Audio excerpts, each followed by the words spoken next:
The wine glass shattered against the kitchen wall, red liquid splashing across the pristine white tiles. Rebecca flinched, but refused to cower as her husband Trevor loomed over her, his handsome face twisted with rage. "You embarrassed me in front of the entire board," he hissed, stepping closer with each word. 2 years at that company, and you still don't understand how to behave as my wife." Rebecca's fingers found the edge of the counter behind her, steadying herself as Trevor's tirade continued. Her wedding ring caught the light, no longer a symbol of love, but a shackle that grew heavier with each passing day. "I was just expressing an opinion about the charity initiative," she whispered, her voice stronger than she felt. "They specifically asked for input from everyone at the table, and I gave mine." Trevor's laugh was cruel and dismissive as he straightened his expensive tie. "Your opinion? Since when does anyone care what you think? You're nothing without me, Rebecca."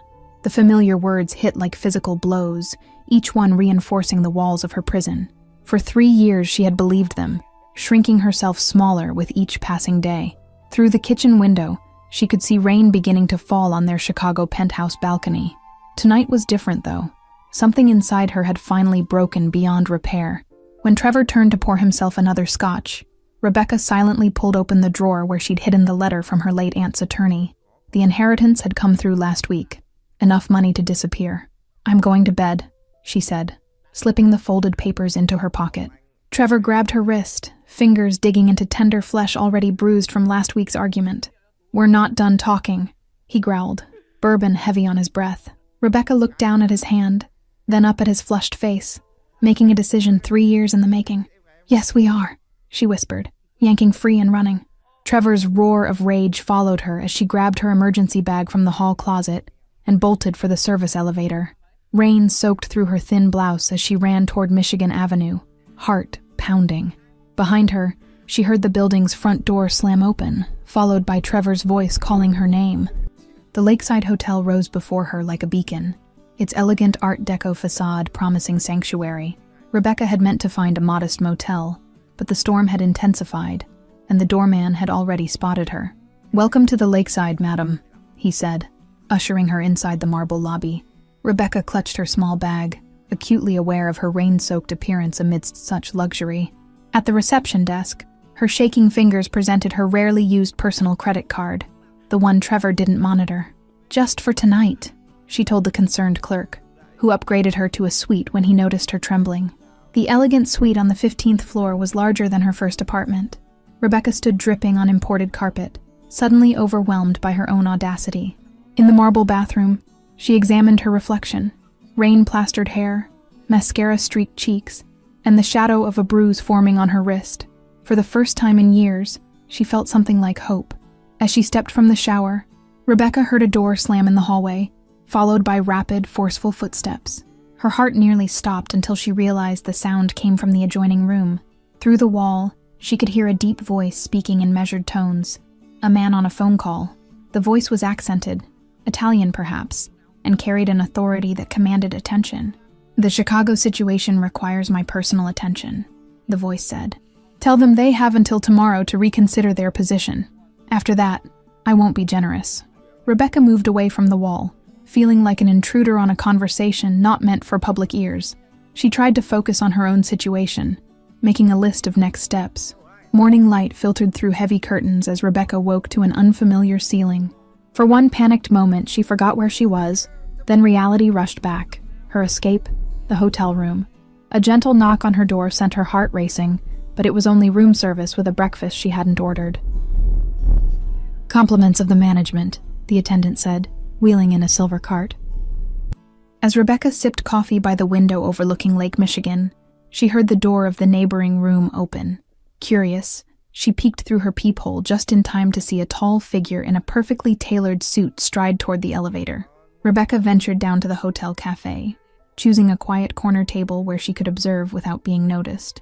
The inheritance money bought her time, but she needed a plan beyond hiding in expensive hotels. She was halfway through her latte when he entered, the man from next door, commanding attention without trying. Dark hair perfectly styled, an expensive watch glinting at his wrist. He moved with the quiet confidence of someone accustomed to power. Their eyes met briefly across the room, and something in his gaze made her breath catch. Not attraction, though he was undeniably handsome, but recognition. as if he somehow knew what she was running from. The barista greeted him by name. "Good morning, Mr. Bennett," with the nervous deference reserved for those who inspired both respect and fear. His response was polite but distant, revealing an accent that confirmed her suspicions from last night. He took a seat at the opposite corner, opening a newspaper while occasionally glancing in her direction. Rebecca felt exposed suddenly, like prey being assessed by a predator, though his expression revealed nothing but mild curiosity. Her phone vibrated against the table, Trevor's name flashing on the screen for the 20th time since dawn. Panic flooded her system as she fumbled to silence it, the device slipping from her trembling fingers and clattering to the floor. Before she could move, Mr. Bennett was there, retrieving her phone with elegant efficiency. He handed it back without looking at the screen, but something in his expression suggested he'd seen enough. "Thank you," she managed, accepting the phone and declining the call with a swipe that felt like defiance. His eyes narrowed slightly at the bruise on her wrist, now darkened to an ugly purple against her pale skin. "Some men don't deserve what they have," he said quietly, his voice carrying the same authority she'd heard through the wall. "They don't know how to value it properly." Rebecca stared at him, unsure how to respond to the unexpected observation that hit too close to home. The sophisticated stranger straightened, adjusting his immaculate suit jacket with a slight nod.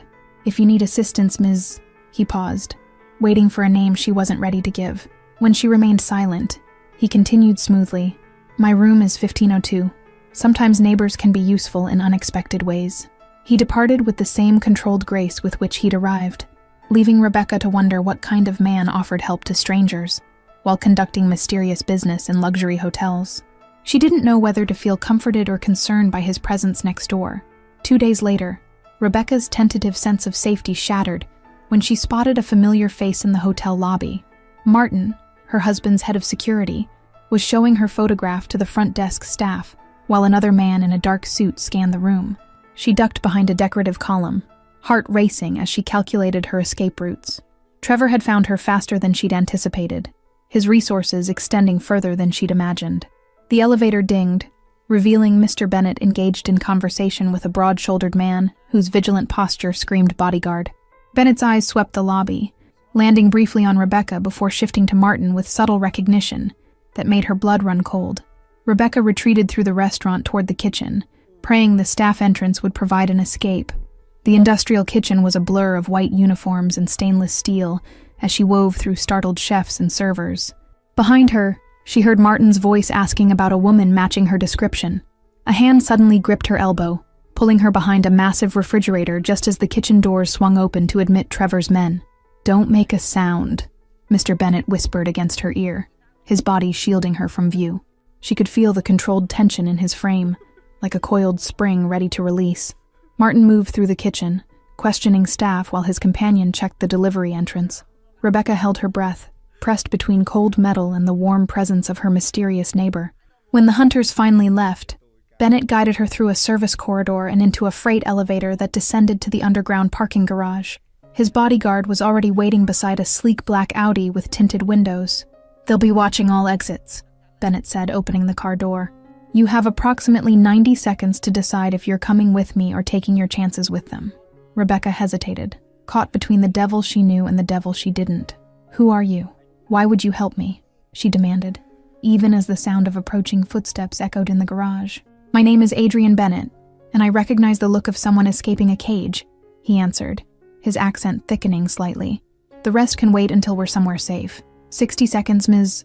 Rebecca Taylor, she finally offered, making her decision as Martin's voice echoed through the garage. "I hope I'm not making another mistake." The lake house was nothing like she expected, not an ostentatious display of wealth, but an elegant modern structure of glass and stone nestled among pine trees. Floor-to-ceiling windows framed Lake Michigan's vast expanse, offering both breathtaking views and constant awareness of approaching threats. "You'll be safe here temporarily," Adrian said, leading her inside where a middle-aged woman was already preparing lunch. "Mrs. Winters manages the property and asks no questions, a valuable quality in my experience." Rebecca followed him through the open-concept living area, noting the subtle security features, cameras disguised as light fixtures, reinforced doors, and the 2 men patrolling the perimeter with military precision. "You're not just a businessman, are you?" she asked, accepting the glass of water he offered. The question had been building since their escape, fueled by the efficient way his people had extracted them without a trace. The Lake House Library revealed more about Adrian than he probably intended. First editions of Machiavelli beside modern business texts, security manuals filed alongside Renaissance art books. Rebecca ran her fingers along the spines, piecing together the man through his reading habits. At sunset, Adrian received visitors, 3 men whose expensive suits couldn't disguise their military bearing. They spoke in hushed Italian that Rebecca couldn't understand, but their deferential postures told her everything about Adrian's position in whatever hierarchy they belonged to. Mrs. Winters served dinner on the terrace, the elaborate meal contradicting her earlier claim of being just a housekeeper. The way she anticipated Adrian's preferences and monitored the security team's movements suggested years of loyalty beyond employment. Later that night, Rebecca discovered a hidden compartment beneath the guest room floorboards, containing a sealed envelope with her name written in elegant script. Inside was documentation for a new identity: passport, driver's license, birth certificate, and an offshore account with enough funds for a fresh start. Adrian's expression remained neutral as he considered her question. "I manage certain interests for my family," he answered carefully. "We specialize in resolving problems that others cannot, which occasionally requires a level of discretion." "You're in the Mafia," Rebecca stated, the pieces falling into place, the respect bordering on fear from others, the authoritative phone calls, the way Trevor's security man had hesitated upon seeing him. A smile ghosted across his lips, but it didn't reach his eyes. "That's an outdated term, but it conveys the general concept. Does that change your decision to accept my help?" Before she could answer, his phone rang with an urgent tone that seemed to trigger immediate action from his guards. Adrian's expression hardened as he listened to the caller, transitioning before her eyes from polite host to something altogether more dangerous. "It seems your husband has connections with the Chicago Police Department," he informed her after ending the call. "They've filed a missing persons report claiming you're mentally unstable and potentially suicidal." Rebecca felt the blood drain from her face as she realized the depths of Trevor's manipulation. "He's trying to have me committed so he can control my inheritance," she whispered, the pieces of the puzzle falling into horrific place. Adrian studied her with calculating intensity. "The inheritance your aunt left you, would it be significant enough to explain this level of pursuit?" $8 million, she admitted, watching his expression for signs of avarice, but finding only thoughtful assessment. "It was supposed to be my freedom, not another cage." A knock interrupted them as Adrian's bodyguard entered with urgent news. "Mr. Taylor's security team has been asking questions at the marinas. They've identified your vehicle and are canvassing properties along this stretch of shoreline." Adrian's decision was immediate and decisive. "Prepare for visitors. Move Ms. Taylor to the safe room and ensure the contingency measures are in place. No one approaches without proper identification." As his men moved with practiced efficiency, Adrian turned to Rebecca with unexpected gentleness. "I promised you safety, and I keep my promises. Now I need you to trust me one more time." From the one-way glass of the safe room, Rebecca watched Adrian transform completely as Trevor's men pulled up to the property. Gone was any trace of the gentleman who had rescued her, replaced by something cold and lethal. Trevor himself emerged from a black SUV, flanked by Martin and 2 uniformed police officers, whose uneasy expressions suggested they weren't entirely comfortable with their mission. Adrian met them at the front door, perfectly composed in casual attire that somehow made him more intimidating. Rebecca couldn't hear their conversation, but she could read the body language, Trevor's initial confidence wavering under Adrian's steady gaze, the officers glancing nervously at each other as Adrian showed them documentation they hadn't expected. Through the hidden speaker system, Adrian's voice finally reached her, ice-cold and razor-sharp. "Your wife's credit card was traced to Montreal yesterday. Perhaps your resources would be better allocated pursuing that lead instead of trespassing on private property." Trevor's face contorted with familiar rage as he jabbed a finger toward Adrian's chest, stopping just short of actual contact. "I know you're hiding her. Do you have any idea who I am in this city? Do you have any idea who I am?"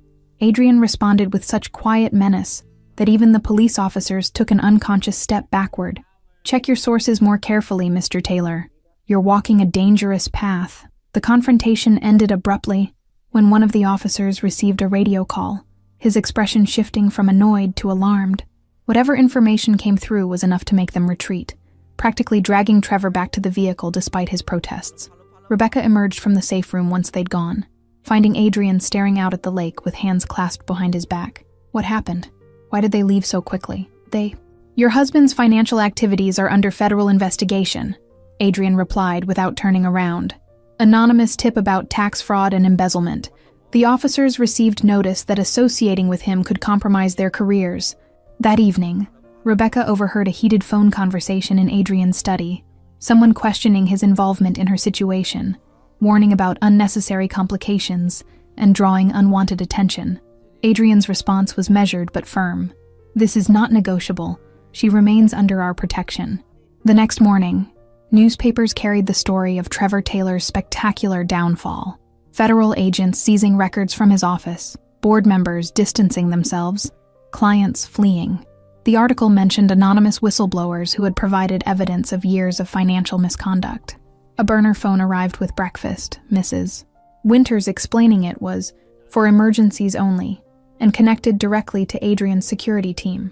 The simple device represented both protection and surveillance, a reminder that safety in Adrian's world came with invisible strings.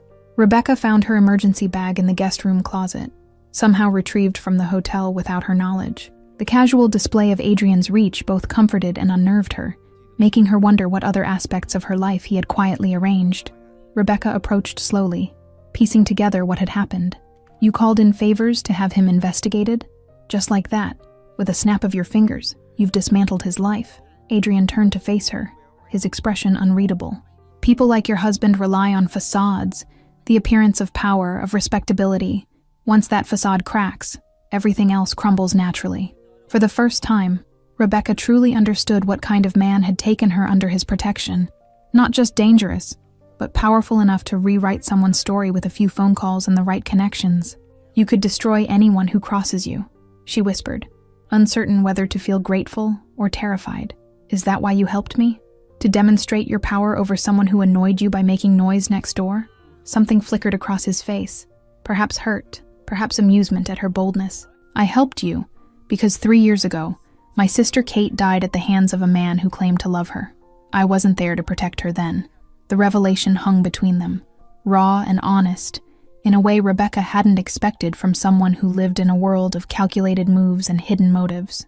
For a moment, she glimpsed the man beneath the power. 3 weeks passed in the sanctuary of the lake house, a strange limbo where Rebecca began reassembling the pieces of herself. With Trevor's assets frozen and his reputation in tatters, the immediate threat had receded, leaving room for harder questions. Adrian kept his distance, professional but kind, providing resources without imposing his presence.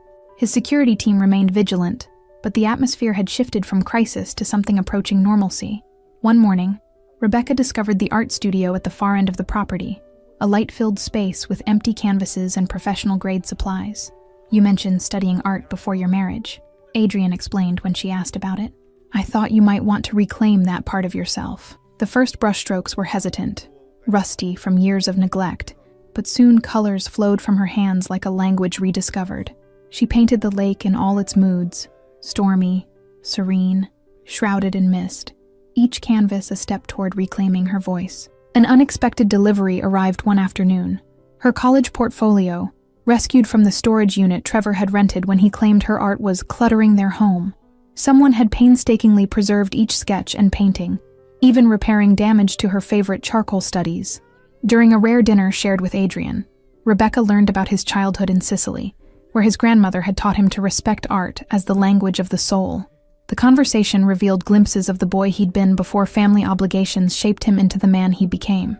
A therapist visited twice weekly, a discreet professional who specialized in domestic abuse recovery and asked no questions about Rebecca's unusual living situation. These sessions became anchors in her healing process, helping her untangle the psychological bonds Trevor had created. Rebecca discovered a small building beside the boathouse that served as Adrian's personal retreat, a simple space containing only a desk, a chess set, and a wall of photographs documenting family history. This glimpse into his private world humanized the man behind the power. Between paintings, Rebecca researched the Bennett family, discovering generations of power brokering across multiple countries. The legitimate businesses, shipping, real estate, import, export, served as the public face for something far more complex. You're creating quite an impressive collection, Adrian remarked one evening, studying her latest canvas. You have a gift for capturing light and darkness. Most people only see one or the other. The compliment warmed her in unexpected ways, but also crystallized the growing dilemma in her heart. I can't stay here forever, she said finally. Living under your protection is still living under someone else's control. Adrian's expression revealed nothing, though his knuckles whitened slightly around the glass he held. You equate my protection with your husband's abuse? They are not the same, Rebecca. No, they're not, she agreed, setting down her paintbrush and facing him directly. But freedom isn't trading one form of dependence for another, even a benevolent one. I need to stand on my own. A tense silence stretched between them, broken only by the distant sound of waves against the shore. And if Trevor finds a way around his legal troubles, his kind always do eventually. Rebecca considered this, the fear still present but no longer paralyzing. Then I'll face that when it comes. I'd rather live with uncertainty than with invisible chains, no matter how comfortable they might be. Something like respect flickered in Adrian's eyes, though mixed with frustration. At least let me help you get established somewhere safe. I know people in Boston's art community who could offer legitimate opportunities. The offer was tempting, a middle ground between total independence and continued protection. Why Boston specifically? More of your territory to keep an eye on me? She challenged, though her tone had softened. Adrian's smile was genuine this time, reaching his eyes in a way that transformed his whole face. Actually, it's the one major city where I have minimal business interests. You'd be free from both Taylor and Bennett influence. 6 months later, Rebecca stood in Boston's prestigious Newberry Gallery, surrounded by her Lake Series paintings and elegantly dressed patrons. Her debut exhibition had drawn unexpected attention, with several pieces already marked with discreet red dots indicating sales. Your work speaks to the journey from confinement to liberation, an older curator commented, studying a particularly haunting canvas where light broke through storm clouds. There's both vulnerability and strength here, quite remarkable for an emerging artist. Rebecca smiled, still uncomfortable with praise but learning to accept it. Her new apartment overlooking the harbor was modest but entirely hers, paid for with her own earnings rather than inheritance money she'd set aside for future security. The gallery owner approached with excitement, champagne flute in hand. That collector from New York is offering double the asking price for Dawn Reflection. I told him you don't negotiate on opening night, but he's persistent. Rebecca's journey had attracted the attention of a prominent women's magazine, which featured her story, carefully edited to protect identities, alongside images of her work. The article focused on art as healing, deliberately omitting any mention of Adrian or the circumstances of her escape. The success of her exhibition had secured a teaching position at a small arts college, where Rebecca guided students through their own creative explorations. The work grounded her in ways painting alone couldn't, giving purpose to the painful wisdom she'd gained.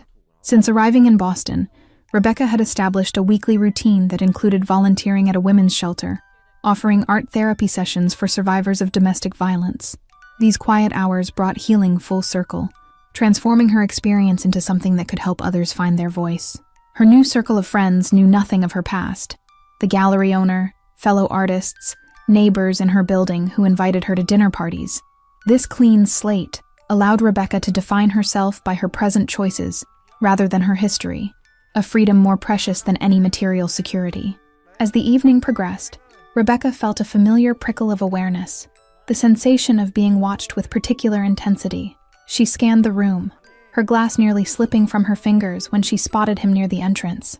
Adrian Bennett looked different in Boston, his usual severity softened by casual elegance that allowed him to blend with the artistic crowd. He made no move to approach, simply raising his glass in silent acknowledgement when their eyes met. Against her better judgment, Rebecca found herself moving through the crowd toward him, curiosity overwhelming caution. I didn't expect to see you here, she said when she reached him, noticing he stood precisely in the threshold, neither fully entering nor leaving. I was in the city for business, he replied, his accent more pronounced than she remembered.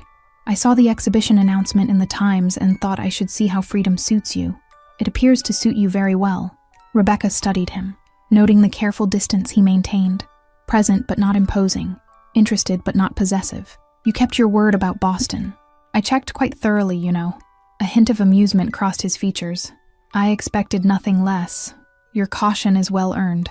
His gaze traveled to the paintings, lingering on one that depicted the lake house at dawn. You've captured it perfectly. I never properly thanked you, Rebecca said quietly. You saved me from one life and then let me walk away to build another. That's a rare kind of help that doesn't demand repayment. Adrian's expression softened, with something that might have been regret. Perhaps I understood that cages come in many forms, even well-intentioned ones. Some of us learn that lesson too late. The gallery owner appeared suddenly, eager to introduce Rebecca to an important museum curator. Will you stay? She asked Adrian quickly, surprised by how much she wanted him to say yes. Not tonight, he answered, handing her a single white business card with just a phone number embossed in silver. But unlike last time, you now have the means to find me when you're ready, if you're ever ready. As he disappeared into the Boston night, Rebecca tucked the card into her dress pocket, neither accepting nor rejecting the possibility it represented. For the first time in her life, the choice was entirely hers. Freedom, not as the absence of constraints, but as the power to determine her own path. Thank you all for following this story. If you're enjoying it, write in the comments which place you're watching this story from. And don't forget to like, subscribe, and share the video, because your support is important for me to continue here.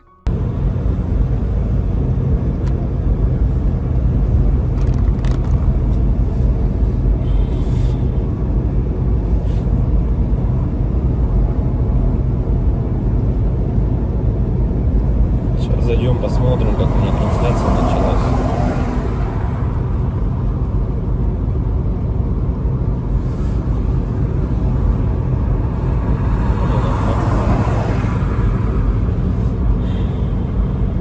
Если вот рассматривать, я говорю, задумываясь о том, что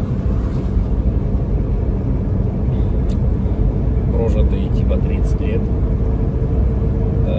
так смотришь на многих людей, которые сейчас, соответственно, живут, которым в районе 30, которые уже потеряли вообще вкус к жизни, да, радость какую-то от жизни. Таких, причем, кстати, становится все больше и больше. Мне кажется, этот средний возраст, когда говорили, что начинается вот этот кризис среднего возраста, он тоже сместился, как и говорят, что сейчас люди, в принципе, быстрее взрослеют, быстрее осмысливают все, да, почему-то это всегда все в плохом больше ключе на самом деле, да, вот что сейчас дети, например, быстрее взрослеют, вот, и мне кажется, кризис вот этот среднего возраста, он, наверное, тоже сместился, и вот я думаю, что он сместился где-то в районе 30 лет. Опять-таки, это тоже не со всеми, наверное, связано. Не у всех людей так, все люди разные. И как-то приходишь к той мысли о том, что помимо того, что люди сами по себе стали такие вот, наверное, депрессивные, да, времена такие сложные, да, вот это вот еще извне много каких вещей случается, на данный момент, которые людям усугубляют эту ситуацию на самом деле, вот этой депрессии, вот этих кризисов, да, каких-то переходных моментов в жизни. И непонятно, если конец этому всему, да, наступает для людей потом белая полоса в жизни, или они не могут выбраться из нее. Примеров достаточно на самом деле много. К примеру, вот сосед у меня есть такой хороший парень был. И есть, он хороший человек сам по себе. Но вот у него сейчас очень сложные времена такие, как бы дизмораль на него напала. О том, что он не реализовался в своей жизни к 30 годам, что жизнь у него кончена. И не может он выбраться из этой ситуации. Да? Как говорят, если мы говорим, что это мужики такие, да, типа слабые, да, какие-то, безморальные, как бы такие вот, что в основном это случается, наверное, зачастую, может быть, это у мужиков случается в этом возрасте, такой кризис, наверное, да, каких-то неудач в своей жизни, не пришедших ни к чему достойному и хорошему. Но вопрос в том, что это мужики такие, типа, слабые, или времена такие стали, что если вот разобраться так, вот, например, возьмем даже с древних времен, когда человеку нужно было добывать пищу самому, да, там убивать мамонтов, мужику стоило там сходить на охоту. Да, на охоту он сходил, кого-то там добыл добычу, принес домой, да, что-то где-то там поделал дома, и все как бы. Ну и это, возможно, как работа тоже на ежедневной основе, да, была. И как бы мужик в то время считался, ну, еще воином были, они воинами были, не воевали, да. В любом случае, это все такая в основном физическая была работа, типа стратегии именно добычи пищи какой-то себе. Ну, тут вот требовалось, возможно, какое-то знание, да, тут я не спорю. Но в основном это была физическая работа. Если взять, к примеру, не такие далекие времена, когда там люди вот только выходили из пещер, да, взять даже, допустим, 50 лет назад, 100 лет назад, да, когда люди работали на заводах, и что тогда считалось именно мужиком, да, таким. Разница была, наверное, с нынешними временами в том, что если ты работал, к примеру, на заводе на каком-то, то тебе было этого всего достаточно. То есть ты уходил на завод, отработал свое время, да, пришел домой, какие-то тоже там, может, домашние дела, и, ну, и этого тебе было достаточно на самом деле. Как бы и все, и заключалась вся суть именно мужчин, ну вот, как бы устроиться, главное, на завод и работать физически, опять-таки, да, получить какое-то образование, так, ну, как бы среднеспециальное, к примеру, да, какой-нибудь токарь, идти на завод, отработать там 8-12 часов. Ну, это не легкая работа, я не спорю тоже с этим. Но опять-таки, этого зато было достаточно. Человек уходил, он отрабатывал там 12 часов и понимал, что ему будет всего достаточно. Ради этого и была, наверное, главная и основная мотивация. Да? И если перенесемся мы, наверное, в наше время уже, сейчас, на данный момент, то есть люди просто не знают на самом деле, как заработать, как получить жилье, как получить новый автомобиль. То есть способов получения данного результата его нету как такового. Это говоря о том, что ты будешь ходить на работу по 8, по 12 часов, допустим, сутками там работать, да, ты не заработаешь на машину, заработаешь ты на ней через 5 лет, если ты там не будешь ни пить, ни есть, как бы, да. Ну ладно, если вообще не тратить деньги, то заработаешь год. Ну такого же невозможно, это же только где-то в сказках. С учетом нынешних трат, то есть даже при зарплате какой-то средней, там 100 тысяч рублей, ну где-то 60, где-то 70, где-то 80. Возьмем от 60, наверное, до 120. То есть, к примеру, достижение результата такой, как, к примеру, квартира, недвижка какая-то своя, это кредиты, ипотеки. То есть вот здесь и сейчас ты берешь. И залазя все глубже и глубже, то есть, как сказать, взял ты, к примеру, себе недвижимость, да, в ипотеку, пусть она будет так. Помимо тех трат, к примеру, помимо этой ипотеки, там, ремонт и так далее, тебе за эти 20 лет нужно и телефоны менять, и одежду менять, и так далее, там, кушать надо. Машины также в этот же момент менять тебе надо. И то есть это кабала на самом деле такая, она дизморальная.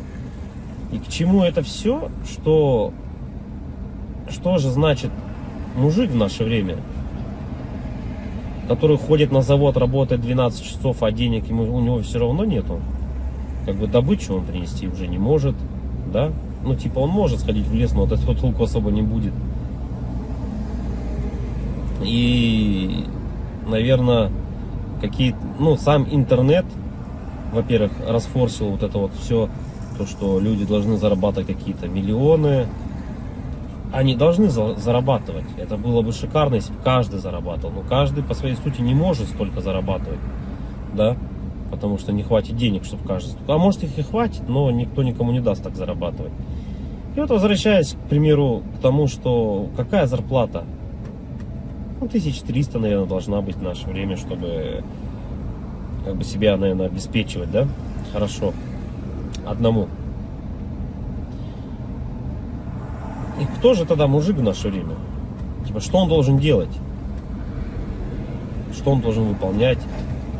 Как бы, если он ходит на работу, но смысла от этого нету. Ну, как бы он есть, да, у тебя какой-то идет доход, но если его недостаточно. Смотришь другие профессии, другую работу, да,